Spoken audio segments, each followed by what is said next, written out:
The sun was just peeking over the Gothic spires of Marsden University when Emma and Raj reached the broad stone steps of the main library. Their backpacks were heavy with notebooks, highlighters, and the familiar mixture of optimism and anxiety that comes with first day of finals jitters. As recipients of the prestigious Cadwell scholarships, they'd earned the right to learn here, at the very heart of the campus that had welcomed them 2 years ago.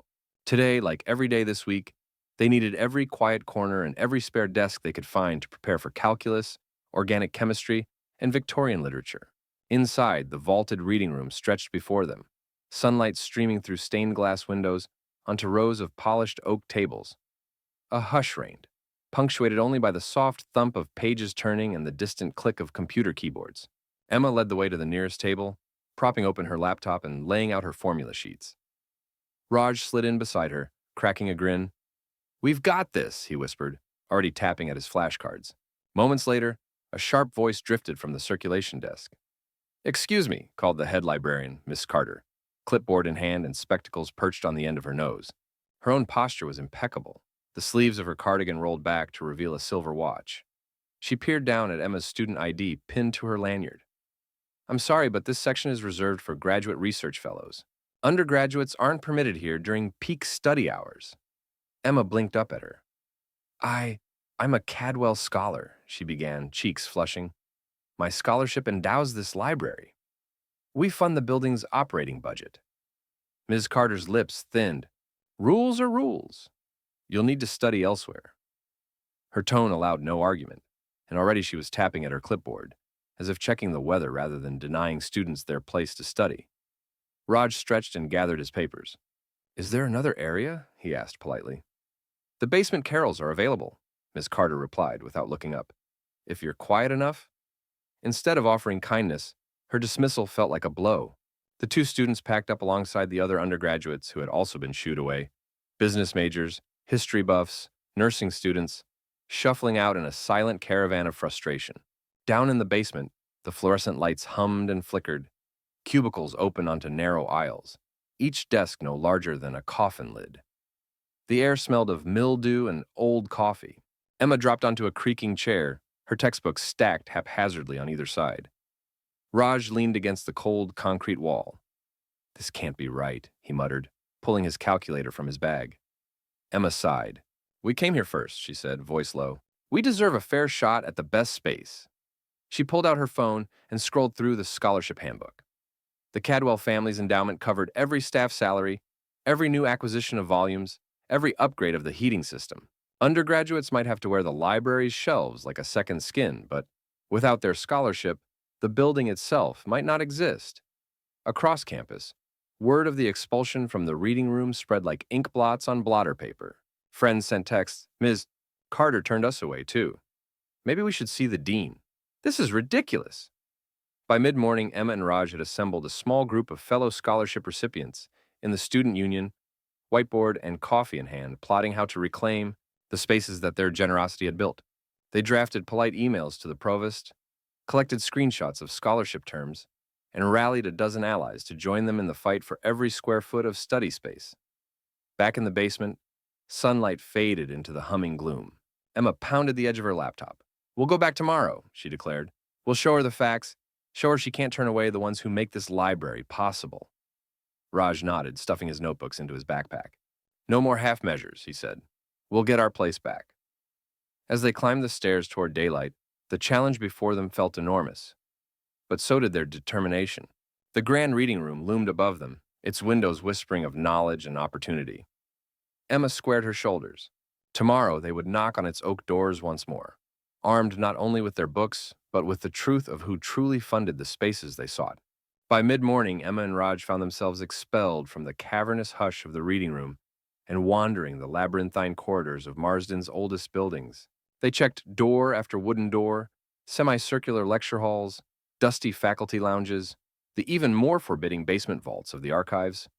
But every space bore a sign: graduate use only, reserved, or the simple implication of occupancy by professor's piles of papers.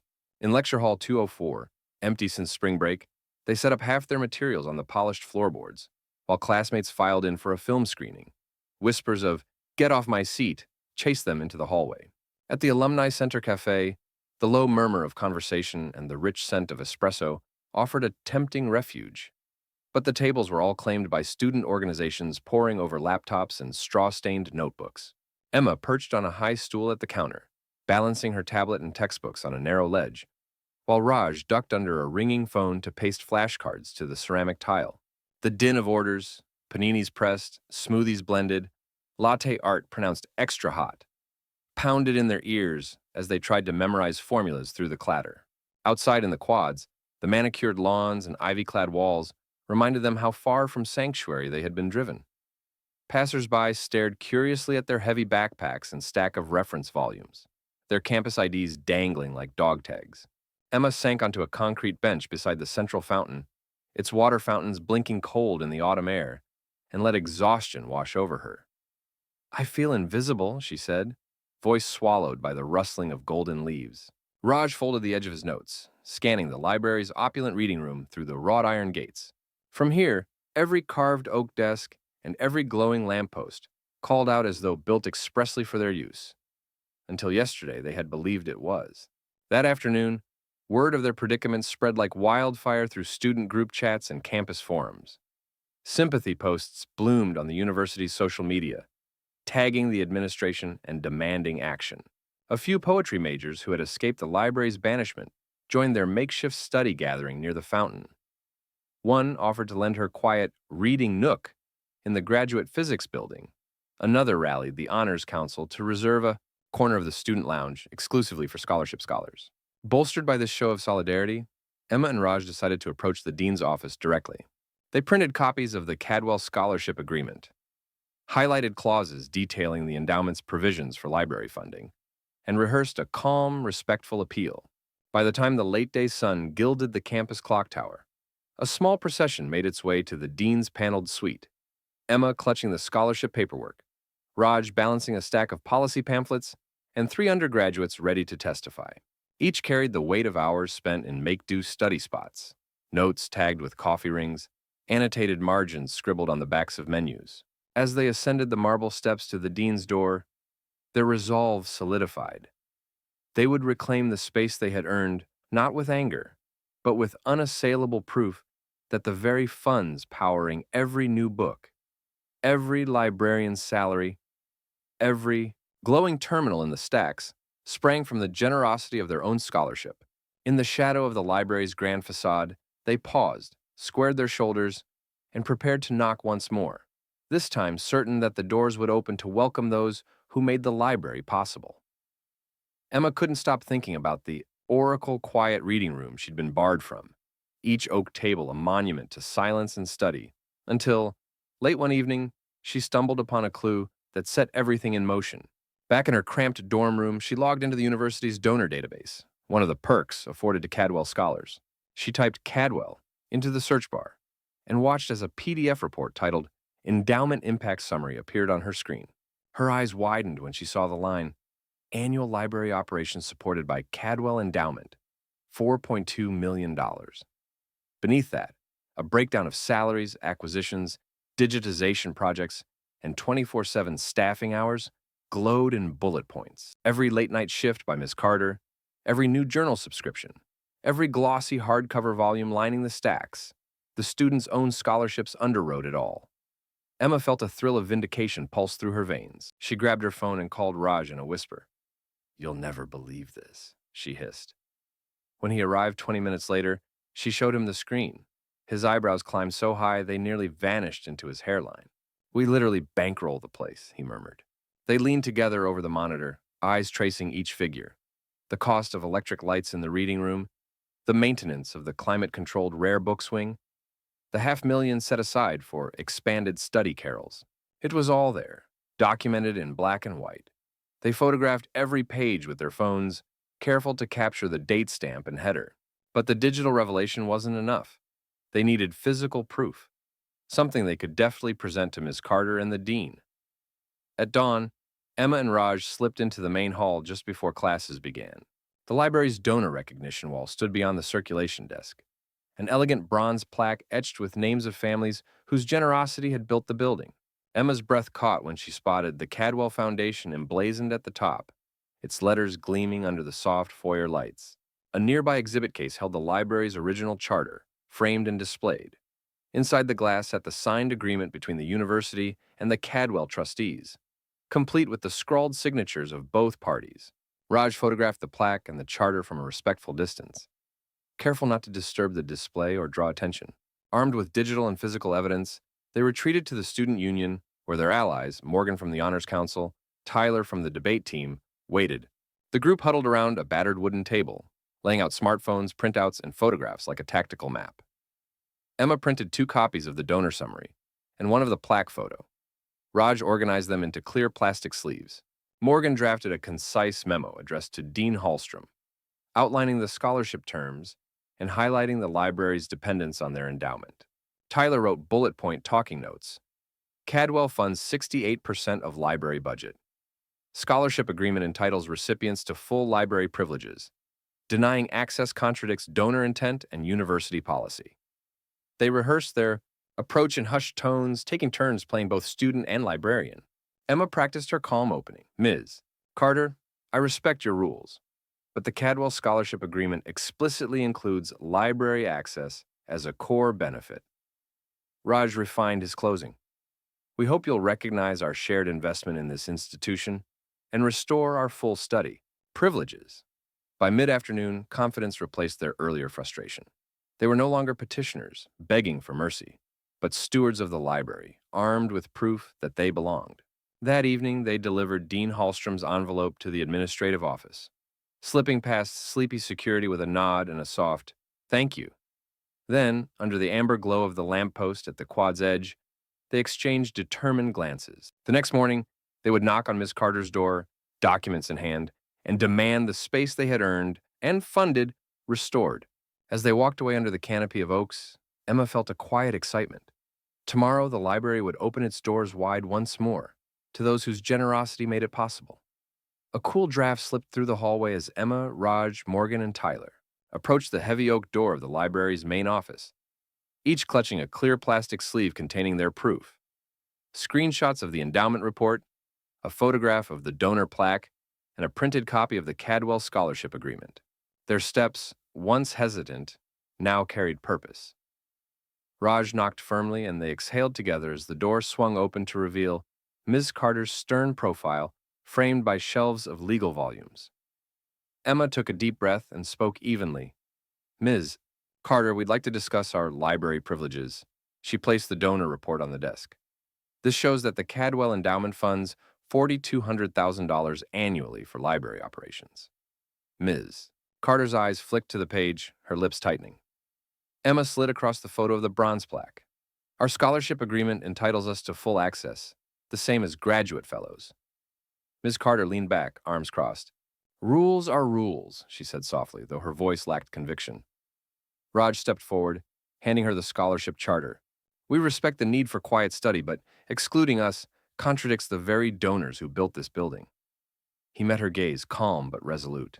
The librarian's shoulders stuttered under the weight of their evidence. Before Ms. Carter could respond, the door behind them opened and Dean Hallstrom entered, eyes wide as he saw the documents spread across his own desk. What's this? He asked. Emma explained briefly, her voice unflustered.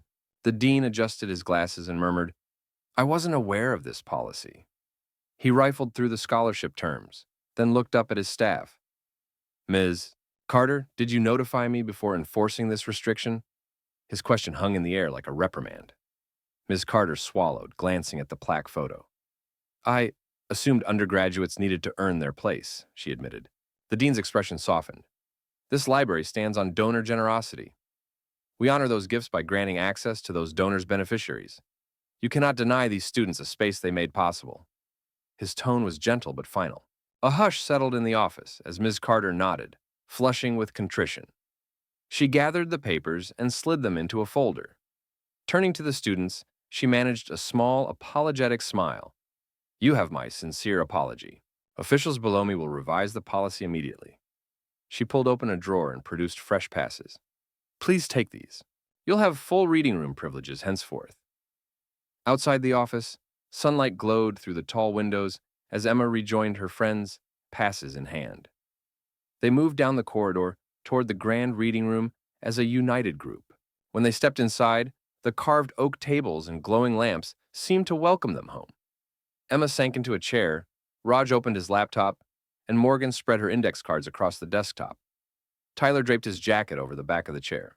In that moment, the library, once barred to them, became exactly what it should have been, a space of equal opportunity, made possible by their own generosity and affirmed by the highest authority of the university. Sunlight spilled across the library's arched entrance as Emma paused beneath the carved stone lintel, scholarship pass clutched in her hand. Only hours ago, this threshold had been closed to her and her peers. Now it swung open like a promise. The silence inside felt warmer, more welcoming. No longer the hush of exclusion, but the hush of possibility. She stepped forward, Raj at her side, textbooks in their arms, and they were joined by Morgan, Tyler, and a handful of other Cadwell scholars who had rallied behind them. Together, they walked down the central aisle, past oak tables that gleamed under the soft lamplight, toward the very corner they had claimed in the old reading room. Ms. Carter stood waiting near the reference desk, her gray cardigan neatly buttoned, and her expression gentle. She offered each student a nod of acknowledgement. "I've arranged for refreshments in the adjoining seminar room," she said quietly, "and I've reserved this section exclusively for Cadwell scholars during finals week." Emma's heart flared with gratitude as Morgan let out an excited whisper. "They did it."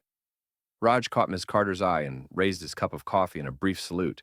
The librarian's lips curved in a small but genuine smile, an unspoken truce forged in mutual respect.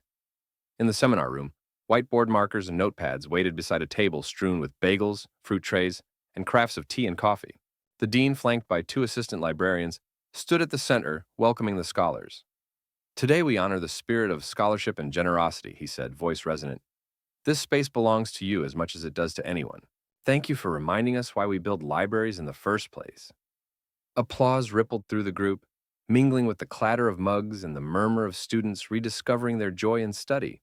Emma found her usual desk by the window, sliding into the old leather chair with a reverence she hadn't felt in weeks. Raj unpacked his flashcards, and Tyler arranged his margin notes in neat rows. Outside the window, ivy climbed the stone walls, and the campus beyond buzzed with autumn life. Every turn of the page felt new. The calculus problems gleamed with clarity. The molecular diagrams of organic chemistry snapped into focus. The Bronte passages whispered their secrets. Here in the corner they had earned. Every thought felt unbound. Across the room, Miss Carter paused to help a freshman engineering student navigate the online archives, her voice patient as she guided him through search terms and keyword filters. Another librarian wheeled a cart of newly arrived journals and placed them on a display table marked "New Acquisitions, courtesy of Cadwell Endowment." A small plaque beneath the shelf bore the inscription, "Supporting Scholars Since 19XX. Emma caught the eye of the graduate fellow across the aisle. He rose and offered his seat so she could spread out her notes more comfortably. The solidarity felt as warm as the morning sun. Later that afternoon, as the golden light began to dim, a student photographer from the campus newspaper quietly snapped photos of the filled tables and engaged faces. The headline read, "Scholarship Students Return to Library They Funded." Emma watched as Raj helped a classmate adjust his headset for an online lecture, while Morgan lent her laptop to a peer who'd forgotten hers. Tyler scribbled equations on the whiteboard attached to their corner, inviting others to add their solutions. It was not merely study, it was collaboration, a reinvention of community within these walls. When evening fell and the library lights glowed like lanterns, Emma lingered by the donor plaque. She traced the letters of her own scholarship foundation's name, feeling a quiet pride to be part of its legacy. Ms. Carter joined her, holding a steaming mug of chamomile tea. "Thank you," Emma said softly, "for trusting us." The librarian nodded, eyes reflecting the library's stained glass glow. "You reminded us why we're here," she replied. As Emma walked home under the canopy of oaks, the library's silhouette etched against the stars, she carried more than books in her arms. She carried a renewed belief in what education could be, a shared gift, a right honored, a space where generosity and learning converged. And in the hush of the evening air, she knew that she and her fellow scholars had not only reclaimed study desks, they had reclaimed the very spirit of scholarship itself.